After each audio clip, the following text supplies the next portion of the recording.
4 kļūdas auto kopšanā, kas man ir izmaksājušas vairāk kā 1000 eiro. Automātiskās mazgātuvas. Pirms tevis tur iebrauc tas smilšainais Volvo. Tas smilšoja visas tās birstes, tad tu iebrauc ar savu pulēto mašīnu un visu noskrāpēji.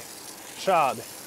Tā automātiskajās mazgātuvēs aizbrauc vienreiz, aizbrauc otrais automātiskajā mazgātuvē un mašīna ir atkal jāpoē. Otrais. Parastajā mazgātuvē tu nekad pilnībā nenomazgā diskus. Ar putām tu nevari noņemt dzelzs daļiņas, asfalta daļiņas, metāla putekļus, kas izdevās no bremžu kūčiem. Tāpēc ir svarīgi lietot specializētus līdzekļus diskiem un vismaz reizi 2–3 mēnešos diskus kārtīgi notīrīt. Trešais, lieto līdzekļus un švāmes, kas bojā tavu auto virsbūvi. Ar parasto švāmi visas smiltis, kas tur ir, tu viņas kārtīgi pieberzīsi klāt, kā ar smilšu papīru. Pat, ja tu dari visu pareizi, daudz cilvēku pirms kontaktu mazgāšanas nesagatavo drošu vidi.